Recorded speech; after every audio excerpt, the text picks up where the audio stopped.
Olá, nessa edição do Papo com o Editor, o broadcast político entrevista o líder do governo no Senado, Carlos Portinho, que é do PL do Rio de Janeiro. Comigo, mais uma vez, o Eduardo Gaira, que é repórter do broadcast em Brasília, a quem agradeço pela companhia. Senador, muito bem-vindo e muito obrigado por aceitar o nosso convite. Muito obrigado a vocês e a toda a audiência do Estadão. Senador, o presidente Jair Bolsonaro oficializou nesse domingo, a candidatura à reeleição. O discurso do presidente, nesse discurso, ele destacou os programas sociais do governo, mas também retomou os ataques ao STF, chamando aí os ministros, alguns ministros que ele prefere eleger, como surdos de capa preta. O presidente tem sido orientado por sua campanha, a moderar esse discurso para conquistar uma fatia do eleitorado mais moderada, que seria essencial para vencer qualquer eleição. Por que o presidente não segue os conselhos, mesmo com as pesquisas de intenção de voto apontando isso, senador? Há uma certa insatisfação aí no coletiva da nossa sociedade com relação à atuação do STF. E não é exclusividade do presidente. Se você for ver, os próprios partidos de oposição que têm recorrido a todo momento ao STF, inclusive utilizado o instrumento do direito de petição mais vezes até do que o próprio presidente ou o PL, também manifestaram já diversas vezes insatisfação, até ao ponto do PCO, manifestar, o partido mais à extrema-esquerda, manifestar insatisfação. Eu vim do mundo jurídico, sou advogado, eu digo que agora perceberam a insatisfação dos advogados, muitas vezes, com a atuação do judiciário.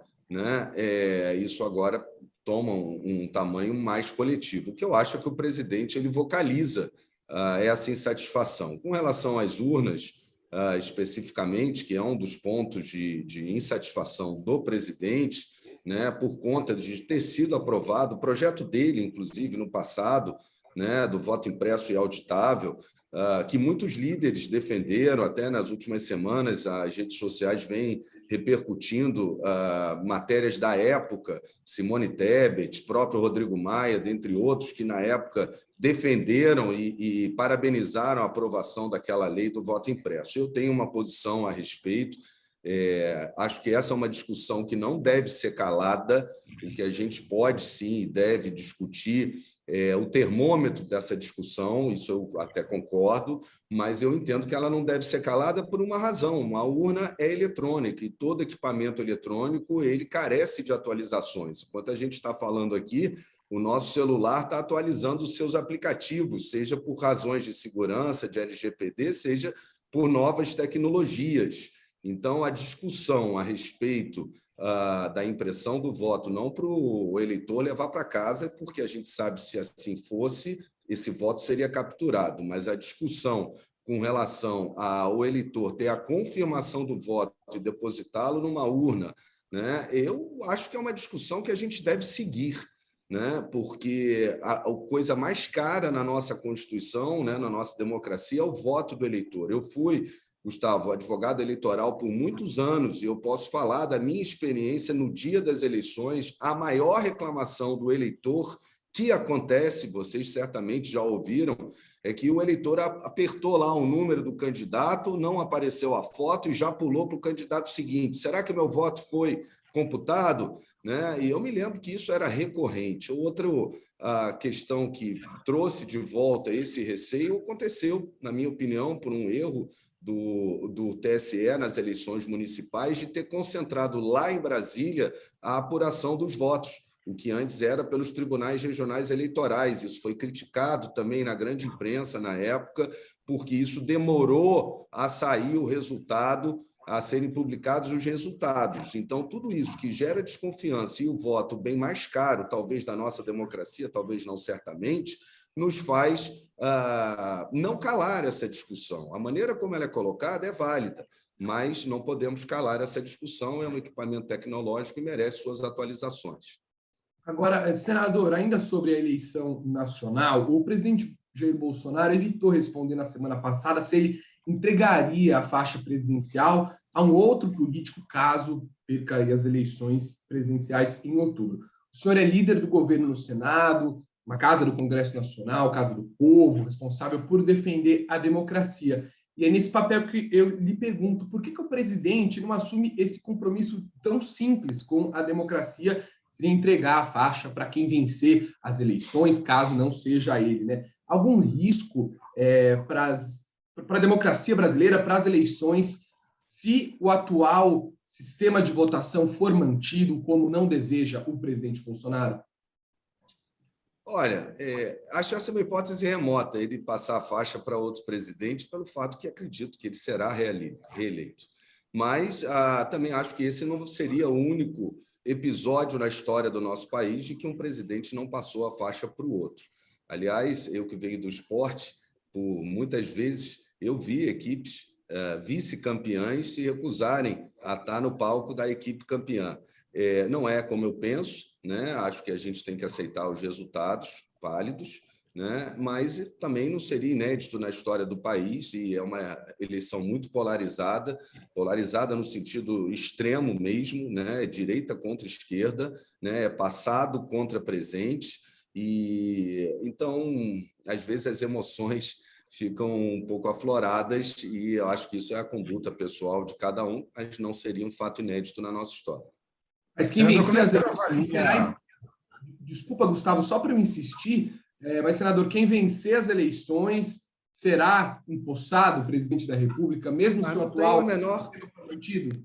Não tenho a menor dúvida disso, Eduardo. Eu não tenho, a gente nunca teve esse receio na história da nossa democracia a partir da Constituição de 88. Eu não tenho a menor dúvida com relação a isso, e acho até que é um trabalho que o próprio judiciário tem que fazer. Eu tenho dito muitas vezes, o judiciário precisa fazer a sua autocrítica, ele tem também o poder moderador, aliás, todos os poderes de Estado devem ter como norte, né, a harmonia entre eles, e quando há um desequilíbrio nessas relações, cabe a qualquer um dos poderes buscar o diálogo, buscar a pacificação e não inflamar o que eu acho que, infelizmente, o judiciário vem fazendo por muitas declarações fora do Brasil, tours de ministros fora do Brasil, falando em bem, em mal, o bem contra o mal e outras questões que vem inflamando inadvertidamente, e isso sim eu acho que é muito prejudicial à nossa democracia. O momento eleitoral de campanha é um momento de disputa, como eu disse, os sentimentos, as emoções se afloram, e cabe àqueles que não participam da disputa, e posso falar porque eu não concorro nessas eleições, buscar a moderação e a harmonia entre os poderes. Senador, nesse cenário que a gente conversou até agora, as declarações do presidente também não são inflamar toda essa disputa e essas críticas ao judiciário, e também o movimento que está sendo feito aí de várias correntes, várias entidades, inclusive a Fiesp, empresariado todo, pela democracia. É necessário, já que o senhor garante que vai haver, a democracia vai continuar e que a sucessão vai continuar no país? Olha, eu venho acompanhando na grande imprensa há muito tempo esse discurso de que a nossa democracia está ameaçada. Nunca vi essa ameaça concreta e real. Eu acho que fica muito na narrativa, tanto de um lado quanto do outro, né? Então, como eu disse, eu não vejo nenhum receio de que o processo eleitoral não seja respeitado e o resultado das urnas, que acredito vá confirmar a reeleição do presidente Bolsonaro, seja confirmado, como sempre foi na história do país. Para a gente fechar esse bloco, senador, se é uma questão tão pacífica a transição de poder, por que o presidente não assume esse simples compromisso de aceitar o resultado das eleições quando questionado? O senhor que conhece o presidente, por que ele não faz esse movimento que poderia diminuir as tensões? Olha, a gente não deve levar assim para o campo pessoal. A gente teve uma experiência muito recente na eleição, na disputa entre Dilma e Aécio, que o PSDB, um partido democrata, também, como todos os outros, também não aceitou o resultado das eleições e pediu auditoria, né? Isso não é uma exclusividade, não é um discurso específico deste presidente, né? É uma preocupação que paira sobre todo o processo eleitoral, todo ano, que a gente deve ter, né? Mas todo ano a gente sempre confirmou os resultados das eleições. A auditoria é um instrumento previsto, ela é legal, e já houve, como eu disse, em passado recente, pelo PSDB mesmo, né, essa iniciativa na eleição entre Dilma e Aécio, né? Então, a gente não deve personificar muito, não, porque senão a gente cai só num discurso um pouco vazio. A gente tem que olhar a história do país, né? Olhar os instrumentos democráticos, e a auditoria é um instrumento democrático, tanto que já foi usado antes. Agora, as outras vezes todas confirmaram o resultado, e eu, particularmente, não vejo que será diferente dessa. Senador, a gente está com o Congresso em recesso, deve voltar, as atividades devem voltar na próxima semana. Paralelamente, todas as articulações políticas, eleitorais continuam. A gente queria saber do senhor qual que é a expectativa para a volta do recesso, se vai ter algum projeto importante que vai conseguir tramitar nesses 2 meses aí até o primeiro turno e 3 meses até o segundo turno, ou se isso vai ser colocado em banho-maria até depois das eleições. Olha, Gustavo, é uma boa pergunta. Eu também tenho essa mesma preocupação, porque principalmente o Senado teve uma produção fantástica legislativa nesse primeiro semestre. É um ano atípico, porque é um ano de eleição, né? E sequer a presença pelo regimento é cobrada. Eu não concorro, minha eleição em 2026, estarei lá, aliás, estarei desde a semana próxima, a partir do dia 1º de agosto. O Senado está convocado para a semana de 9 a 11, né? E eu tenho discutido com o presidente Rodrigo Pacheco, por isso também vou a Brasília antes, na semana anterior, para a gente tentar definir uma pauta. E é uma pauta que possa ser produtiva, mas é um momento que projetos mais sensíveis, né, ficam contaminados pelas eleições. A gente viu isso recentemente na MP do Voo Simples, a questão da bagagem, né, como é que o processo eleitoral acaba naturalmente contaminando as decisões de plenário, né? Então, com essa cautela, eu acho possível. Agora, realmente temos que ver o quórum, né, porque 1/3 dos senadores, falando do Senado, estão em campanha dos seus próprios mandatos, né, na reeleição, e os outros senadores, muitos concorrem ao governo do Estado. Um exemplo aqui no meu bloco, por exemplo, que é o Bloco Vanguarda, que reúne PL e PTB no Senado Federal, dos 11 senadores, eu sou o único que não estou envolvido diretamente no processo eleitoral, porque, como é sabido, o senador Flávio, embora não dispute um mandato agora, ele é um dos coordenadores da campanha do presidente Bolsonaro. Então, dos 11, só há eu mais disponível por não estar envolvido diretamente, embora esteja envolvido naturalmente, de alguma forma, na eleição no meu estado. Senador, uma das expectativas para essa volta do recesso é a instalação da CPI do MEC após as eleições, foi isso que ficou acordado, né? Eu queria saber do senhor se há um movimento de, na verdade, evitar a abertura desse colegiado, mesmo após as eleições, ou depois das eleições o acordo realmente é que as investigações comecem, enfim, o que está no radar do senhor em relação à CPI do MEC? Eu sou autor da CPI do MEC, que visa apurar obras inacabadas do governo do PT, né? Quase 15 anos de obras paralisadas, mais de 2 bilhões de reais voando por aí, né? Mas houve um acordo de líderes, que todas as CPIs serão abertas após o processo eleitoral, até para não ser contaminadas e, principalmente, pela a impossibilidade, até material, que eu já antecipei na resposta anterior. Por exemplo, há 4 CPIs para serem abertas e do meu bloco, que é quem indica as cadeiras, só eu estou disponível e eu só posso estar em 2 CPIs, eu não posso estar em 4. Né? Então, há esse sentimento. Eu vi o senador Randolfo falando de 2005. 2005 não houve eleição, não houve esse cenário, né? E isso prejudica a representatividade do parlamentar, que representa o seu Estado, os interesses da nação também no legislativo, nessas CPIs. E todas elas são importantes, porque todas foram assinadas por 27 ou mais senadores que não existe classes. Então, isso ficou bem definido, que seria após as eleições, todas as 4 CPIs, a da Amazônia, principalmente depois do caso Dom e Bruno, se torna relevante novamente, né? As CPIs do senador Girão sobre o narcotráfico e depois do caso do PT, PCC, se torna também relevante. A CPI do MEC, porque é dinheiro público, né? São obras inacabadas, milhares de jovens, crianças que estão desassistidos por conta da paralisação de obras, universidades pela metade, como lá no Ceará, o senador Girão mostrou, falta rampa, falta muro de contenção, e a universidade está pronta, o alojamento está pronto, e o dinheiro acabou naquela época do governo passado. E a CPI do senador Randolfo, que com toda a seriedade, sem querer menosprezar, como eu digo, é um direito todo senador, mas dessas todas, a única que está sujeita já há algum tempo à investigação, tanto da Polícia Federal quanto do Ministério Público, é justamente a recente pedido de CPI do MEC. Então, seria o inquérito sobre o inquérito. Eu acho que o momento, e isso foi decidido não por mim, mas por todos os líderes de partido, que as indicações serão após as eleições. E a abertura vai ser lógica? A abertura dos colegiados vai ser em ordem cronológica de apresentação? O que foi combinado? Não, isso não ficou combinado, mas há 4 e há essa impossibilidade, porque um senador só pode estar em 2 CPIs, há 4 e há poucos senadores disponíveis por conta, naturalmente, do processo eleitoral, que é típico desse ano e não foi em 2005. Então, é comparar laranja com maçã.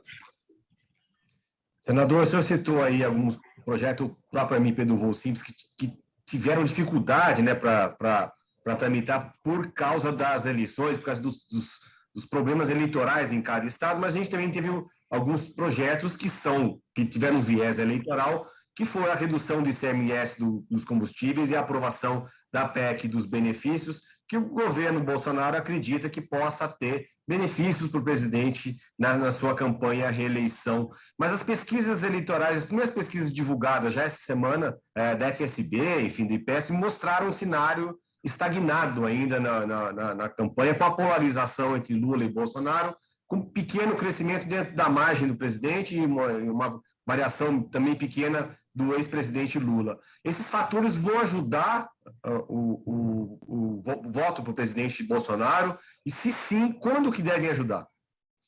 Olha, eu tenho uma divergência, Gustavo, todo respeito, eu não vejo que essa PEC seja eleitoral, em momento algum. Primeiro, porque ela não parte do presidente da República. Eu apresentei uma das PECs, inclusive. A ideia original era a redução a 0 das alíquotas de ICMS, que, pela resistência dos estados, que já haviam sofrido a redução pelo PLP 18, né, a gente viu que esse benefício não necessariamente chegaria na ponta, porque seria uma PEC autorizativa.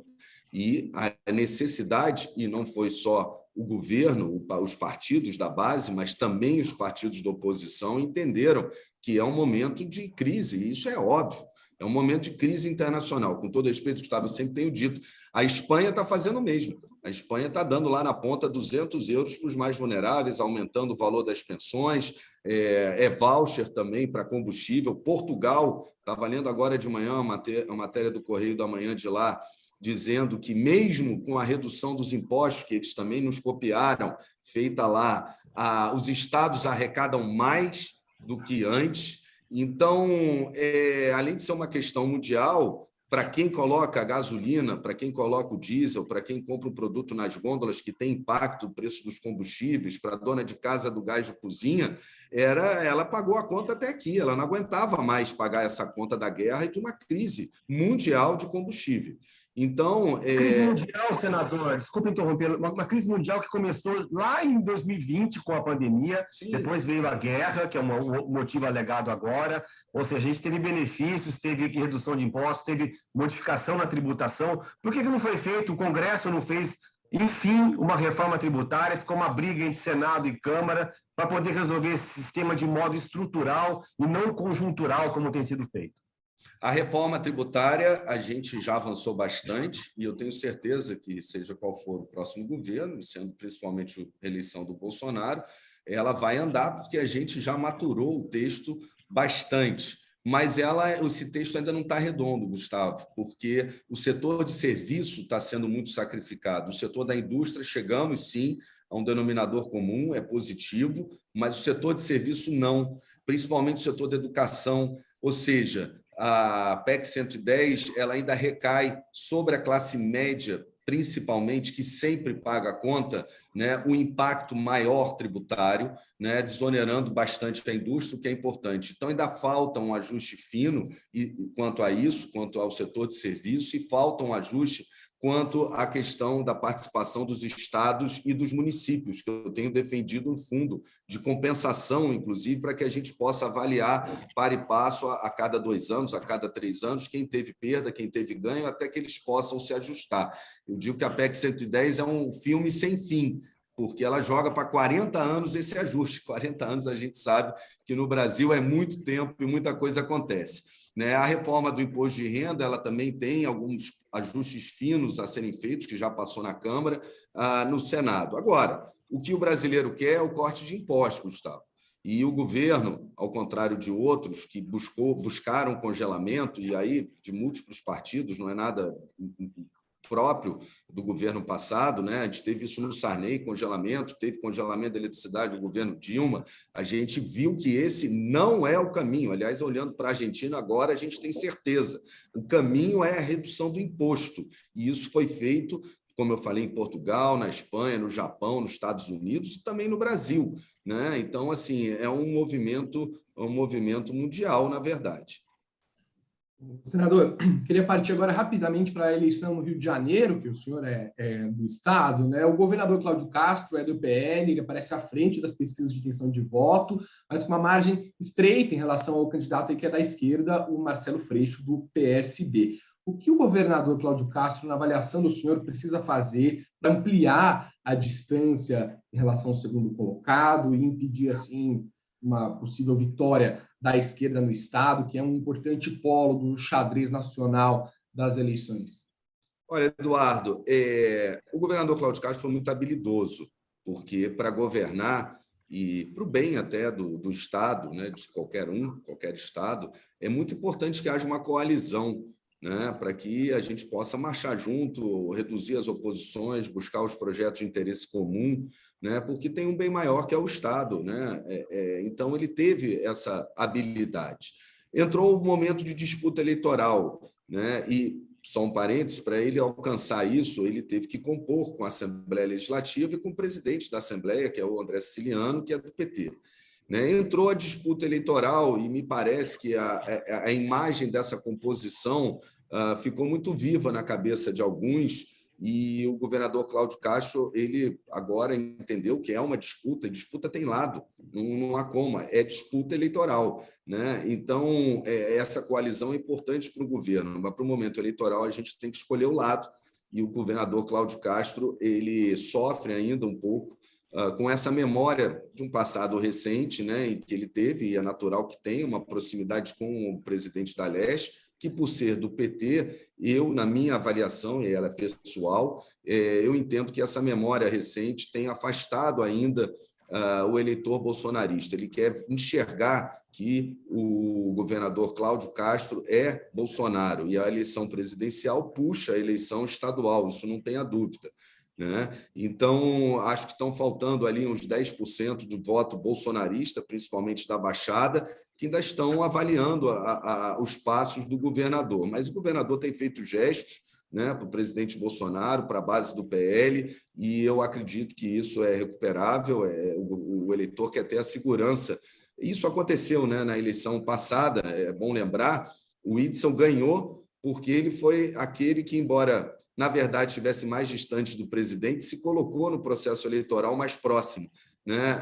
O meu candidato, que era o Índio da Costa, demorou para fazer esse movimento, embora fosse o mais próximo do presidente, até por conta do senador Harold de Oliveira, o meu senador, que é a quem eu sucedo, lamentavelmente pelo seu óbito, mas o Whitson teve essa esperteza, digamos assim. Depois viu-se logo no primeiro dia que ele era candidato já à presidência da República e já se colocou em lado oposto do presidente. Então, acho que é uma eleição que, eu digo, é um fla-flu, né? Tem lado, e quem tomar o lado vai ter o melhor resultado, porque no segundo turno vai restar apenas isso, Lula ou Bolsonaro. Senador, por falar em habilidade, só para encerrar a nossa entrevista, em habilidade, em composição, em lados, o PL no Rio de Janeiro tem um apoio do MDB, que declarou apoio ao ex-presidente Lula no Estado. Como o senhor avaliou essa decisão, né? É possível que o governador Cláudio Castro, o senhor, suba nos dois palanques, assim, do MDB com Lula e do PL também com o Bolsonaro? Há uma situação ainda indefinida nessas alianças, tanto no Rio quanto em Minas também, que tem, na minha opinião, prejudicado os candidatos que lideram as pesquisas, tanto lá quanto aqui. Como eu disse, eleição tem lado. O prefeito e ex-prefeito e agora candidato a vice-governador Washington Reis é uma pessoa muito alinhada ao presidente Bolsonaro. Inclusive, em Duque de Caxias tem uma escola com o nome, se eu não me engano, do pai ou da mãe do presidente Bolsonaro, e sempre foi muito alinhado. O MDB é um partido, e aí olhando para o Brasil, né, Gustavo, é um partido muito plural, né? Aliás, os partidos, eu tenho dito, as pessoas falam centrão. Eu digo, o que é o centrão? Centrão são partidos plurais, e isso acontece não só no PL, como no MDB, acontece no PSD também, né? São partidos que conseguem conviver com as divergências, né? Mas aqui no Rio, eu acho que aqui a adesão do MDB ao Lula é menor do que até em outros estados. Estou vendo a situação da Simone Tebet aí balançando exatamente por conta da situação do MDB do Nordeste, né? Aqui no Rio, um pouco menos, mas a figura do vice-prefeito, do candidato a vice-governador Washington Reis, reforça o que é a Baixada. A Baixada do Rio de Janeiro é bolsonarista, assim como o interior do estado também. A capital, aqui, o jogo é mais dividido, é natural, isso também não é exclusividade dessa eleição, isso já vem historicamente, né? Vai ser um cenário interessante se avaliar o do Rio de Janeiro, mas, de novo, eleição tem lado e aquele que tomar lado vai vencer, e a eleição nacional puxa a eleição estadual. Então, aquele que estiver do lado certo, seja ele qual for, certo é o que vai ganhar, que eu quero dizer nesse sentido, vai vencer. Legal. Senador Carlos Portinho, eu queria agradecer muito a presença do senhor, que é líder do governo no Senado. Queria agradecer muito a presença do Eduardo Gaia aqui no Papo com o Editor. Agradecer ao Cláudio da Luz, que está fazendo a edição final desse programa. E a gente volta na próxima semana com mais um Papo com o Editor aqui no Broadcast Político. Bom dia. Bom dia, muito obrigado.